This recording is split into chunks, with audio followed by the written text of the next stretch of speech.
21h30, temps universel, mesdames et messieurs, bonsoir et bienvenue. Tout de suite, les titres de cette édition. Le boycott de la coordination des partis de l'opposition démocratique est une erreur monumentale selon deux leaders politiques. Sit-in des pharmaciens devant le ministère de la Santé après le boycott du concours pharmacie organisé par le dit ministère. Évacuation de plus de 600 000 personnes avant l'arrivée du typhon Haiyan qui doit frapper le Vietnam demain matin. Rebonsoir, merci mesdames et messieurs de vous joindre à nous. Quatrième journée de la campagne électorale pour les municipales et législatives du 23 novembre 2013, comparée à celles qui l'ont précédée, notamment la campagne pour les dernières présidentielles de 2009, la campagne électorale 2013, se poursuit dans le calme, mais sans grande ambiance, notent la plupart des observateurs de la place. Ce manque d'enthousiasme est aussi reconnu par certains acteurs politiques qui l'expliquent par la situation d'éloignement des wilayas et le retard enregistré dans la mise en place des moyens logistiques. L'ambiance et le climat général de la campagne à Nouakchott ne sont en rien différents de ceux qui prévalent à l'intérieur du pays. De l'avis des responsables de l'animation des campagnes, cette situation résulte de la cherté des moyens logistiques, tentes haut-parleurs et des difficultés de transport. Deux leaders politiques, M. Boïdial Ould Hammaid et M. Ibrahim Assar, sont arrivés à la conclusion que la décision de boycott des élections prise par la coordination des partis de l'opposition démocratique est une erreur monumentale. Le résumé de ces prises de position avec Tima Mohamed Fadel. Pour le leader de l'UIM, le parti de la Concorde, le salut de la Mauritanie réside dans le choix et l'adoption de la voie démocratique et non dans celle de la violence et des querelles. M. Boïdial Ould Hammaid, qui s'exprimait lors d'un meeting électoral organisé par ses partisans à Nouadhibou, a martelé que l'avenir ne manquera pas de démontrer que le boycott des élections décidé par la coordination de l'opposition démocratique était une erreur. Pour sa part, le président de la JDMR, M. Ibrahim Assar, a déclaré dans un entretien accordé au journal El Akhbar, et je cite, « Le boycott n'est pas une arme efficace pour avancer. Nous avons vécu une situation historique pareille, le boycott des élections de 1992, qui a été un recul. De ce fait, nous ne comprenons pas que l'opposition ait choisi de boycotter les élections. » Fin de citation. Le OIM de M. Boïdial Ould Hammaid et la JDMR de M. Ibrahim Assar sont deux partis engagés dans le processus électoral en cours. Dans le cadre de la couverture de la campagne électorale, Al-Wataniya entend donner des opportunités de parole aux candidats des partis. Ce soir, nous avons en ligne M. Baïdi Conté. Monsieur Conté, bonsoir. Nous aurons sûrement l'occasion de parler à M. Baïdi Conté tout à l'heure. Nous avons également sur ce plateau M. Alphaba, M. Amadou Alphaba, chargé de mission au MPR. M. Ba, bonsoir. Bonsoir. Merci d'avoir accepté notre invitation. De rien. Ma première question est que votre parti a une situation très singulière. Il n'appartient pas à la COD qui a boycotté, et membre de la coordination APCAP, donc la CAP participe. Et vous, non. Pourquoi? Non, parce que nous ne sommes pas... Bon, d'abord, il faut préciser que nous ne sommes pas membres de la coordination des partis d'opposition. À un certain moment de notre histoire politique, depuis la création de notre parti en 2009, nous avons été membres de la majorité. À un certain moment aussi, nous avons jugé nécessaire, depuis avril 2013 d'ailleurs, que nous n'avions plus de place dans cette majorité compte tenu du non-respect des engagements du président de la République et de la majorité elle-même, les engagements qui liaient notre participation à cette majorité. Nous avons quitté cette majorité, mais depuis lors, depuis toujours, nous avons un principe politique qui est celui de la négociation et de la concertation pour gérer toutes les crises politiques dans ce pays. Ce que nous avons constaté, c'est que ni au niveau de la majorité, et il faut le dire aussi, même au niveau de la coordination des partis de l'opposition, il n'y a suffisamment de volonté d'aller vers de véritables négociations. Ceci a manqué pendant tout le règne, disons, du pouvoir d'Aziz, depuis qu'Aziz a été élu en 2009 jusqu'à nos jours.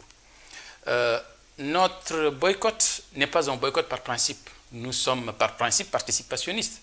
Mais si les conditions qui devait être réunie, si les concertations nécessaires ne sont pas là, nous ne voyons pas pour nous la nécessité d'aller vers des élections où les représentations qui seront issues de ces élections ne représenteront pas les véritables aspirations du peuple mauritanien et la volonté du peuple mauritanien. Et M. Ba, vous pouvez revenir sur les engagements qui n'ont pas été respectés?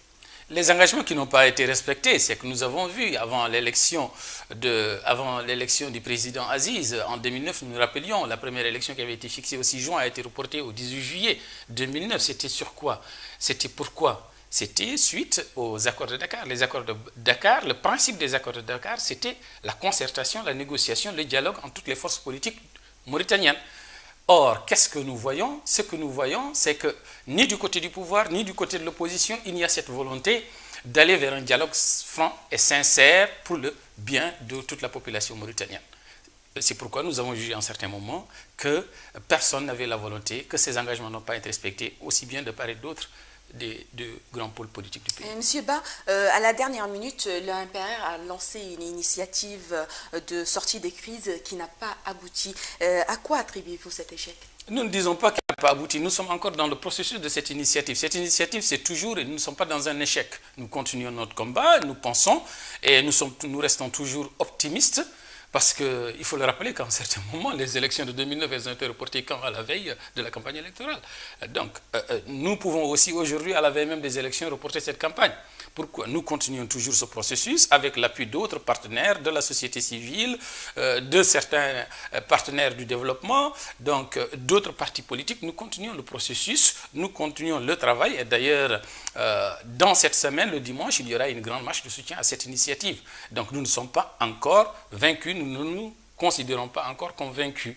Donc, cette feuille de route, comme l'a si bien dit l'ambassadeur de France, qu'elle constitue une bonne base de travail pour des négociations franches et sincères, constitue pour nous aujourd'hui la seule solution crédible pour aboutir à des élections apaisées, consensuelles. Et quels sont les grands axes de cette initiative? Les grands axes de cette initiative, c'est qu'il faut trouver les moyens d'amener tous les partis politiques mauritaniens à participer d'une manière franche, sincère, consensuelle à ces élections. C'est ça l'axe principal, c'est ça le but principal de cette feuille de route. Pour cela, nous avons mis en place certaines initiatives, parce que nous savons aujourd'hui que nous ne pouvons pas aller vers des élections si l'opposition, si les partis partenaires ne maîtrisent pas aujourd'hui le processus d'inscription sur les listes électorales, qui d'ailleurs aujourd'hui sont orientés d'abord, sont téléguidés, si vous voulez, par l'enrôlement. Aujourd'hui, c'est l'enrôlement qui constitue le fil conducteur de ces élections. Et on voit aujourd'hui qu'au moins 900 000 Mauritaniens ne sont pas enrôlés, selon les calculs même, les chiffres de l'État. 900 000 Mauritaniens ne sont pas enrôlés.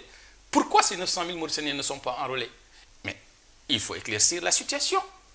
Il faut dire aux Mauritaniens pourquoi ils ne sont pas enrôlés. S'il y a des blocages, s'il y a des problèmes, il faut trouver des solutions consensuelles pour amener les Mauritaniens à s'enrôler.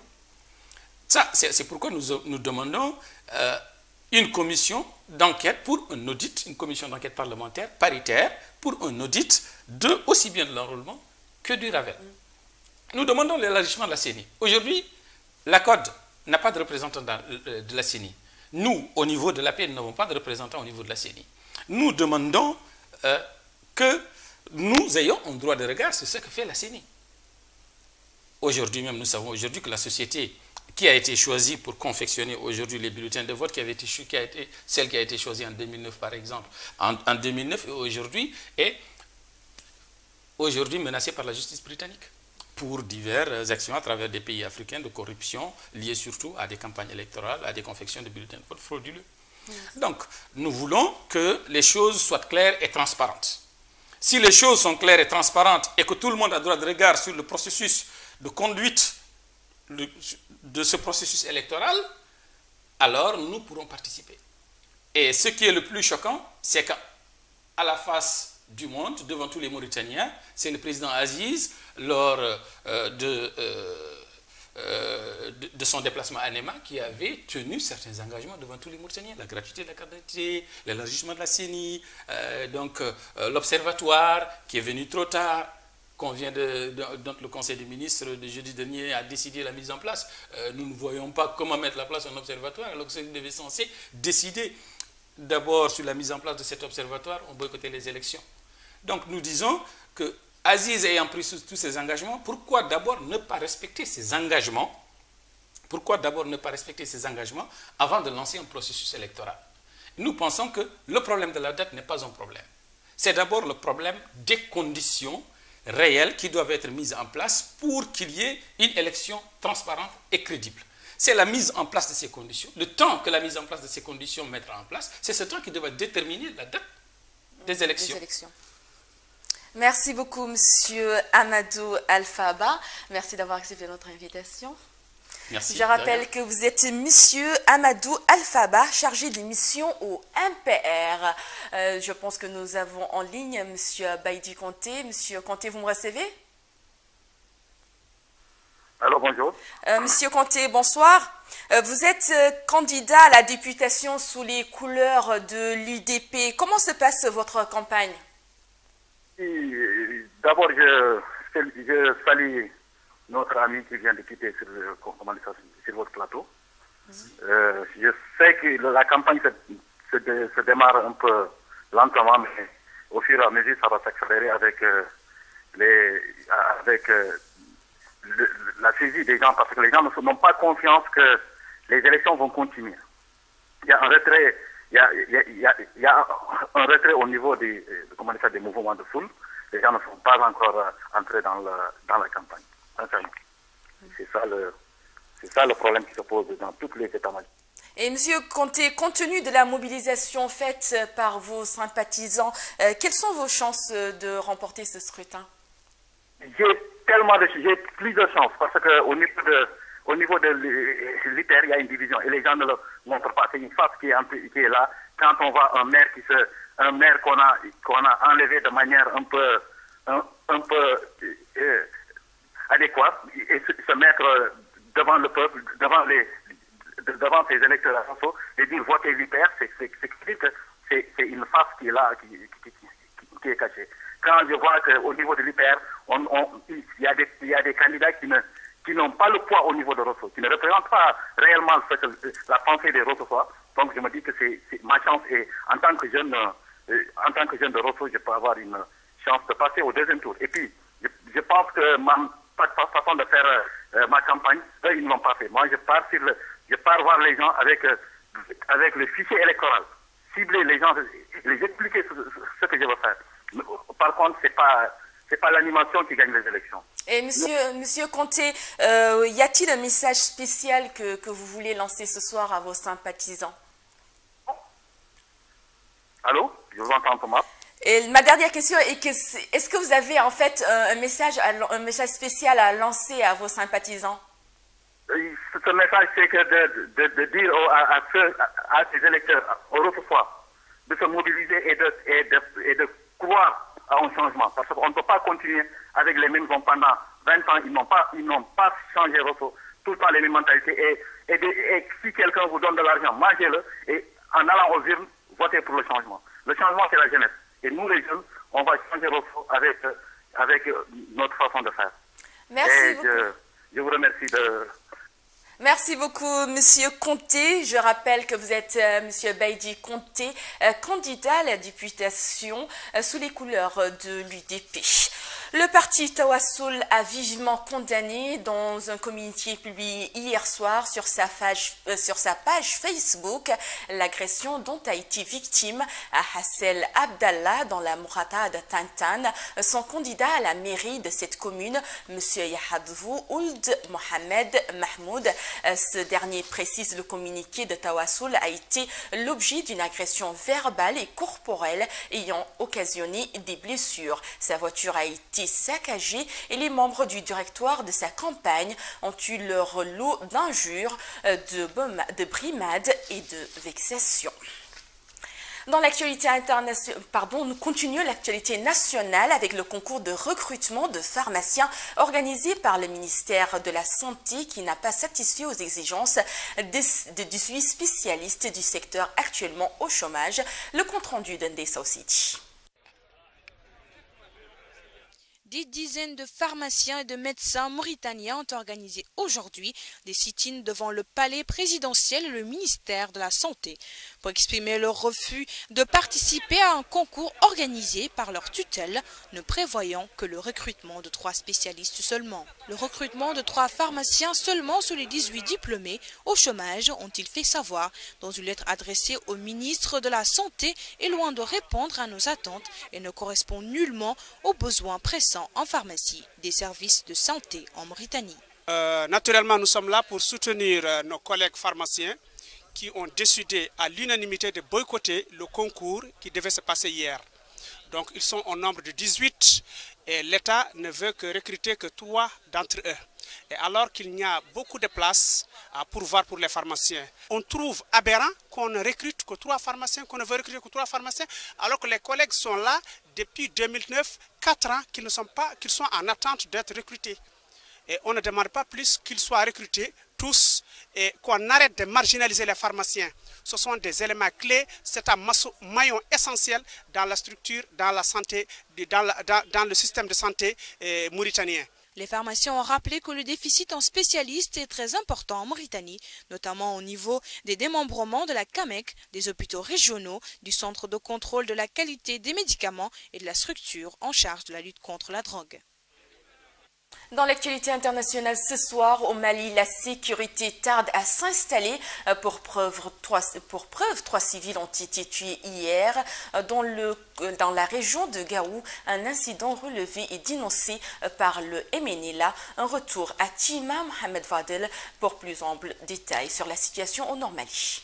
L'incident de Gao intervient une journée seulement après les violents affrontements qui ont opposé vendredi 8 novembre, des combattants touaregs du mouvement national de libération de la Zawa des MNLA à des soldats de l'armée malienne et des Nigérians de la MINUSMA, la force de l'ONU au Mali. L'échange de tirs a eu lieu dans la région de Gao, entre Ménéka et la frontière nigérienne. Un responsable militaire malien a affirmé à l'agence Reuters que des hommes du MNLA avaient attaqué une patrouille mixte de l'armée malienne et de la MINUSMA et que la patrouille n'a fait que riposter. Le ministère malien de la Défense a précisé que 3 assaillants ont été tués et tandis qu'un soldat malien a été blessé. Le MNLA, pour sa part, reconnaît avoir perdu 3 hommes, mais ajoute que 2 soldats maliens ont été tués, un soldat de l'armée régulière et un milicien. Le porte-parole de la MINUSMA a confirmé l'attaque et a parlé d'au moins un mort du côté du MNLA. C'est l'un des titres de cette édition. Les autorités vietnamiennes vont procéder à l'évacuation de plus de 600 000 personnes avant l'arrivée du typhon Haiyan qui doit frapper le pays demain matin. Le point sur le bilan de la progression de cette terrible calamité naturelle avec Babacar Nam. Selon la presse officielle vietnamienne, c'est l'une des opérations d'évacuation les plus importantes de l'histoire du pays. Un communiqué du département vietnamien pour le contrôle des inondations et des tempêtes a indiqué que 174 000 foyers, soit plus de 600 000 personnes ont été évacuées et 200 000 autres vivant dans les provinces du centre ont été autorisés à rentrer chez elles en raison d'un changement de trajectoire de la tempête. Haiyan, l'un des typhons les plus violents à jamais avoir touché terre, a fait aujourd'hui au moins 10 000 morts dans le centre des Philippines, a déclaré un responsable de la police.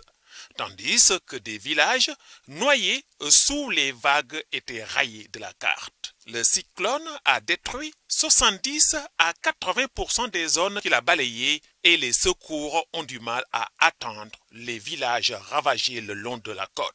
Les habitants hébétés sont à la recherche de leurs proches disparus ou en quête de vivre. Aux dernières nouvelles, Haiyan s'est affaibli lors de la traversée de la mer de Chine du Sud avec des vents à 74 km à l'heure, soit bien moins violents que les pointes de 300 km à l'heure enregistrées aux Philippines vendredi.